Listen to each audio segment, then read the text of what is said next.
Maboresho makubwa ya awamu ya kwanza yaliyofanywa na serikali katika kiwanja hichi yalihusisha ukarabati na upanuzi wa njia za kurukia na kutua ndege, upanuzi wa maeneo ya maegesho ya ndege, ufungaji wa taa za kuongozea ndege, ufungaji wa vifaa vya mawasiliano ya anga, pamoja na ujenzi wa miundombinu mbalimbali ya usalama na huduma zinazowezesha kiwanja hichi kutumika saa zote au masaa 24 kwa siku. Leo tumeshuhudia uzinduzi wa jengo hili la muda la abiria lenye uwezo wa kuhudumia takriban abiria 300 kwa wakati mmoja, ambao linatoa suluhisho la muda wakati serikali ikiendelea na maandalizi ya ujenzi wa jengo kubwa na la kisasa kwa ajili ya kuhudumia kiwanja hichi. Serikali imeendelea kuboresha huduma za usafiri wa anga nchini. Kutokana na ongezeko la mahitaji ya wasafiri, serikali itaongeza idadi ya safari kati ya Dar es Salaam, Songea, Dar es Salaam. Hatua hii itarahisisha usafiri wa wananchi, kuchochea biashara, uwekezaji na utalii, huku ikiendelea kuunganisha wananchi na fursa za maendeleo.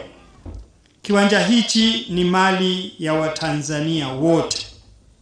Ni wajibu wetu wote kukilinda, kukitunza na kuhakikisha miundombinu yake inalindwa dhidi ya vitendo vyovyote vinavyoweza kuhatarisha usalama wa kiwanja cha ndege hichi au kuathiri utoaji wa huduma.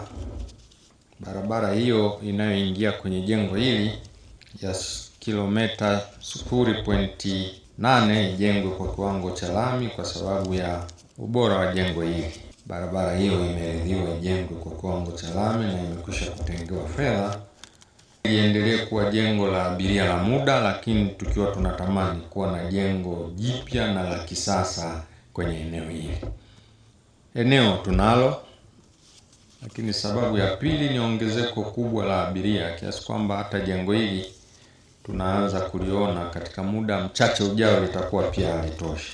Lakini sababu ya tatu ni uwekezaji mkubwa uliofanywa na Mheshimiwa Rais kwenye miundombinu ya zimamoto kwa kuongeza idadi ya magari na vifaa vingi ndani ya mkoa huu kiasi kwamba tunajiona tunayo kila sababu ya kuvifanya vifaa hivyo vipate shughuli katika mkoa wetu, ambapo abiria waliongezeka sana. Hali hii ililazimu serikali kuwa na mpango wa haraka ili kuweza kukabiliana na ongezeko hilo. Hivyo serikali kupitia TAA iliamua kubadilisha jengo linaloona hapa lilikuwa likitumika kama ofisi ya wahandisi na kuliongezea uwezo na kuweka mitambo hitajika ili litumike kama jengo la muda la abiria. Na kazi kubwa iliyofanyika wakati huo ilikuwa ni upanuzi wa jengo hilo ambalo sasa linaweza kuhudumia abiria 300 wakati mmoja, ujenzi wa barabara za changarawe kwa maana kuwezesha abiria kusafiri kwenye jengo hili, ujenzi wa maegesho ya magari na usimikaji wa mitambo mbalimbali kwa ajili ya kuwezesha kuhudumia abiria. Mradi huo uligharimu kiasi cha shilingi milioni 842 ambao sasa umekamilika. Aidha, mwaka huu pia serikali imepanga kuboresha barabara ya kuingia na kutoka kiwanjani kwa kiwango cha lami, na hivi tunapoongea kazi hiyo kwenye hatua ya ununuzi. Matarajio ya baadaye